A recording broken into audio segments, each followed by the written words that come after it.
Pardon the interruption, but I'm Mike Wilbon-Tony. A new survey says 25% of people would feel comfortable if their partners got intimate with a robot. I'm Tony Kornheiser. Call me. It's a nice item to start the show with. Yeah, you like I don't it? believe a single syllable of what I just said to you. Not a single syllable. So you don't believe it's 25%? I don't believe it's 1%. I don't believe there's even a survey. And if there was a survey, the people who conducted the survey, I would have deported from Earth. Okay, there you go. You'd spend money on this? I just want to tell the people out there there's 29 more minutes of this. Yeah. Welcome to PTI, boys and girls. In today's episode, Nikola Jokic puts up more big numbers. J.J. Redick is disappointed in the Lakers, and Max Scherzer has a solution to baseball's starting pitching problem. But we'll begin today with more movement in the NFL. Among the notable names to move are C.J. Gardner-Johnson, the safety from the Eagles, traded to Houston. Defensive tackle Jonathan Allen going to Minnesota, and Daniel Jones, who agreed to a one-year contract with Indianapolis. Wilbon, which of these moves or any others involving the Bears, I'm sure, interests you the most? The Bears are yesterday's big news. None of these moves individually move me. They don't resonate with me. The totality of moves involving the Eagles, that does interest me. Yes. Because they're the champs. And people pick and pull at the champs. Usually, this happens to the detriment of NHL champions more than any other sport. But the Eagles have lost so many people. But, Tony, I'm not ready to run off and say, oh, the Eagles are going to be in trouble because they lost so many. The Eagles scout well. They draft well. Yeah. So does Houston. And so they both have lost a lot of people. I just think that the Eagles first and foremost, even playing in a division, well, Cowboys and Giants, But the Commanders are on their heels. And in the NFC in general, their teams, the Rams could have beaten the Eagles this postseason. Yeah. So the Eagles are not, so omnipotent that they can just lose everybody. But again, because they scout and draft well, Tony, I'm going to give them the benefit of the doubt until about Columbus Day. So 6 starters on the Philadelphia defense are either gone or said to be ready to go. From a championship defense, a defense that hounded Patrick Mahomes in the Super Bowl. That's right. So you wonder about that. There's another team like that that's lost more. A team that was almost as good, say, 2 years ago and 3 years ago. San Francisco's lost 10 starters. Yeah. They've lost 10 starters. Everybody could be in a rebuild. And by the way, why do we think they're going to keep their quarterback? Because he's good. And here's what you can do. He's good. If you can get one more year on the rookie contract, then you can franchise him so you can get 2 years out of him. They can start that over now if there was a guy they were interested in. I think that if we come in here tomorrow and Purdy's gone, I'm not going to be shocked. I will be shocked. The quarterback I want to know about is the quarterback you hate. Aaron Rodgers. I want to know where he's going. Is he going to Pittsburgh? Is Russell Wilson staying in Pittsburgh? Who's going to Pittsburgh? Because they've got, stop for a second, they've got receivers. Yeah, but you need a quarterback. They got 2 good receivers, and you want to see a quarterback throw them. But they're missing a lot of stuff. Let me go to one other thing. The Steelers aren't ready to win. They're not on the runway. Can I go to the team?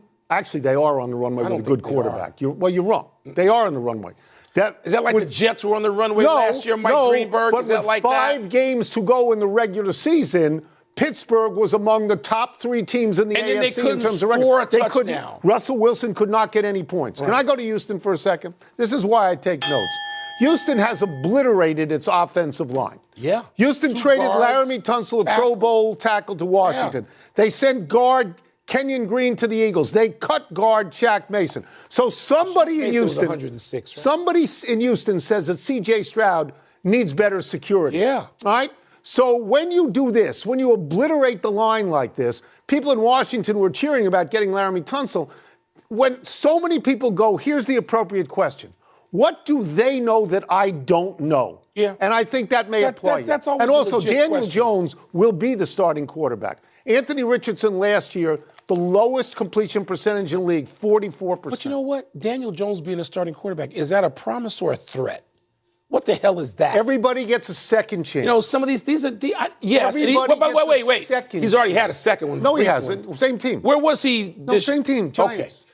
Giants. No, didn't he get traded this year? Daniel Jones deserves a second chance. He was in Minnesota. It doesn't mean he's going to be any good. No, but some people on a second chance. Geno Smith got better. Sam Darnold on a third chance. Can we move? Let's go to the NBA. This is what you love. Let's do that. As you predicted, Wilbon, Denver beat Oklahoma City last night, 140 to 127. Easy call for me. One night after losing at Oklahoma City, 127-103. Easy call. That is odd. Back-to-back games in the same city. Last night, Nikola Jokic outplayed Shai Gilgeous-Alexander, a reversal of the previous night. Jokic had 35 points, 18 rebounds, 8 assists. Great. Gilgeous-Alexander had 25 points, 7 assists, but just one basket in the fourth quarter. Afterwards, Denver coach Michael Malone stumped for his guys, saying, quote, if I put player A and player B on paper, he, meaning Jokic, wins the MVP 10 times out of 10, unquote. Wilbon, is Malone correct? No. Michael Malone is one of the convincing, persuasive, commanding leaders in all of sport. And you sit and you listen to Michael Malone, and you're going to walk out nodding to whatever he says because he's that good. And his job is to protect his guy and promote his guy. That's right. And his guy may still be the best player in the world, best player, not most valuable. But here's the problem for Michael Malone. If I was sitting in there, because I can be fairly angry and persuasive sometimes, I would say, I'm sorry, because I know what you would say, Coach Malone, if your guy led a team to an 11-game advantage over player B, you would say, don't wins count for something? Yes, they do. Shai Gilgeous-Alexander is the guy who's 11 up. He is the MVP. Hold on. Period. Hold on a second. Just hold on a second. Period. I love MVP conversations. I do too. We start with them in October. We go all the way through to May. We have 8 months of hocus pocus junk about the MVP. 2 years ago, you stumped incessantly for Joel Embiid. How's that working out now? How's it working out now? How'd it work out then? Michael Malone is right about the statistics. Yeah. Jokic's statistics are impossible to believe. He is third in scoring. He is third in rebound. And at his size, he's second in assists. That's right. He also shoots better from the field than Gilgeous-Alexander, even from three. But like you, my position is, well, the other guys won 11 more games. 11. As I told you last year, I'd have voted for Jason Tatum, best player on the best team. Right. I think I could be persuaded this year to vote for Donovan Mitchell if Cleveland has the most amount of wins, best player on the best team. But in terms of what he's saying statistically, he's correct. Joker's stats. I mean, why you said modern day Wilt. You said with authority just now that it's Shai Gilgeous-Alexander. Why isn't it Donovan Mitchell? Why? Donovan Mitchell's about 6 or 7 up on Boston.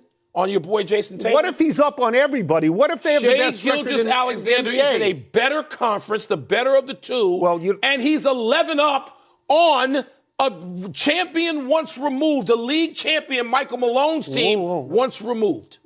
Come on, Boston is the league champion, and if Cleveland beats them, if they have the best record in the league, Mike. Did I not go out of my way 2 days ago when you were in an attic or a basement or somewhere to point out that the Donovan Mitchell call was a good one? Didn't I say that? Thank you. By the way, I have a vote, and I think you got to go 5. You got to vote 5. I think my 5 right now.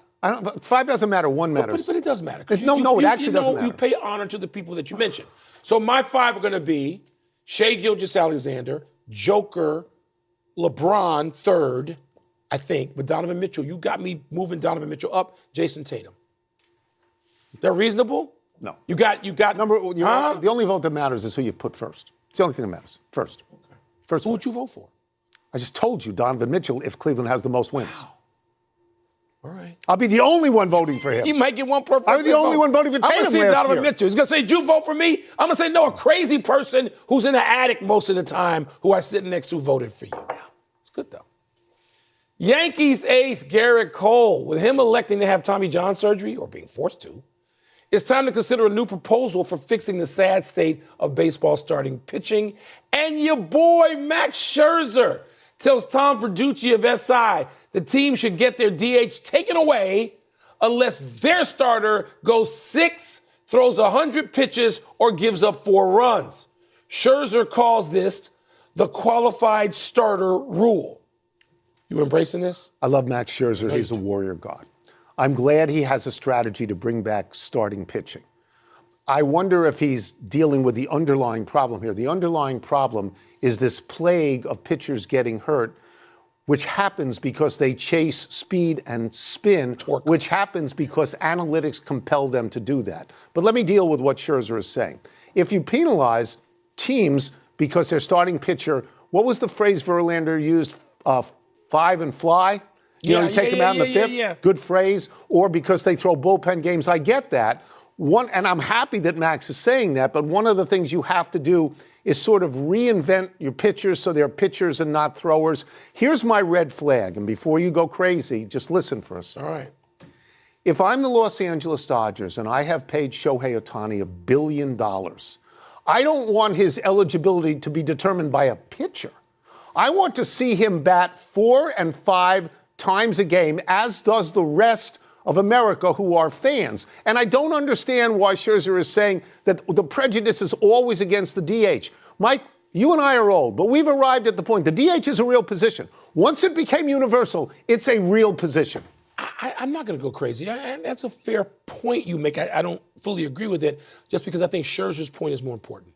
Scherzer and Verlander, who are like dinosaurs, they are from another time and place in baseball when it was honorable. Yeah. They are right. They're right. And I love what Scherzer's saying. The only part I don't fully embrace is the penalties. I need to slide those. I need to find new penalties. But he's right. And by the way, if you do this early enough, you force young people to pitch and not just throw. Right. What if you cut the roster spots? What if you said you could only have 8 or 9 pitchers instead of 12 or 13? Then you can't have bullpen games. You can't go indiscriminately to a bullpen because you don't have bullpen. So let's combine it all. I love Scherzer, so I'm glad he's doing this. But to me, you're just picking on the DH. Okay, so let's come. Oh, wait a minute. So pick on the DH too. Well, not two is okay. Then force Shohei to get his big butt out there and play a position. He's the MVP. If he's how many times? Ruth, because you know what the Babe did with his big fat butt? He went out to left field or right field. He went out there every day. When he stopped pitching, he did. If Ohtani comes back to pitch, you still want him to do that? You know what? Put him at first base? If you pitch, okay. Otherwise, play a position or get DH'd out. Let's take a break before the dinosaurs eat us. Coming up, what's the word for J.J. Redick's disappointment after last night's loss by the Lakers? And how best to describe the uniforms that the O's are bringing out of the archives. Puke now.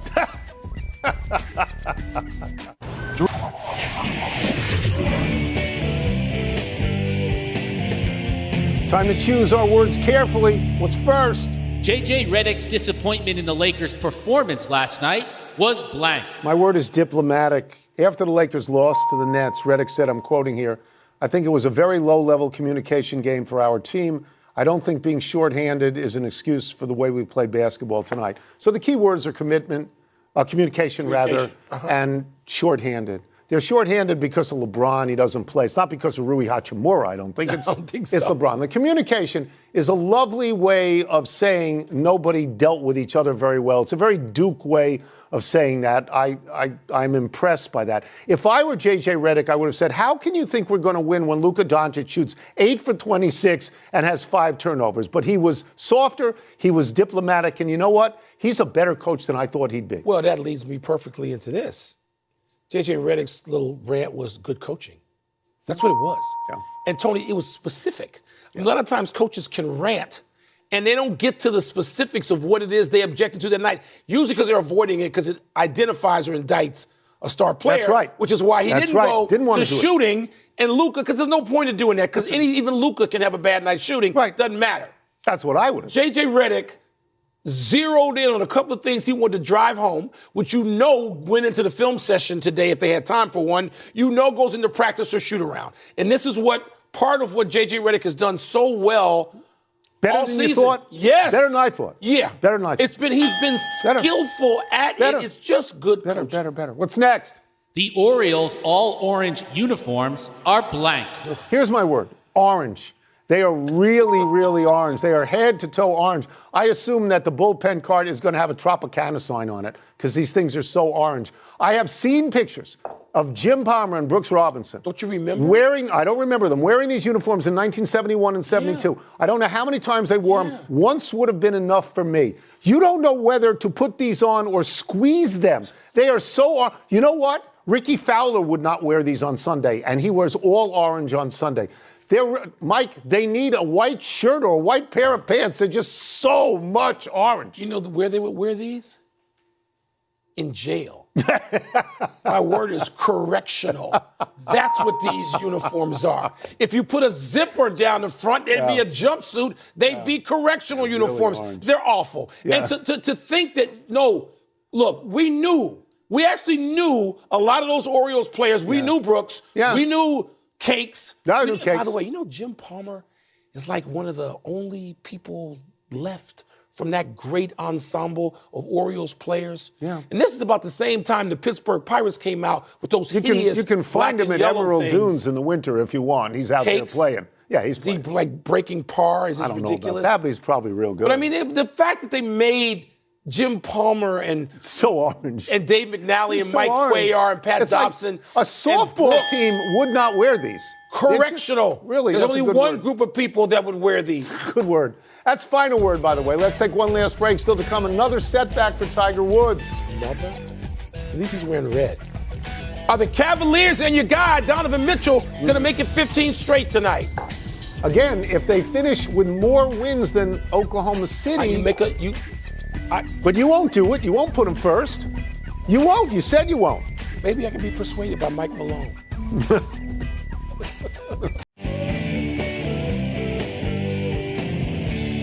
Happy time, people. Happy 21st birthday, Jackson Chourio. The Brewers outfielder broke in with a bang last year. He played in 148 games. He batted .275, 21 homers, 75 RBI, 80 runs scored, and 22 stolen bases.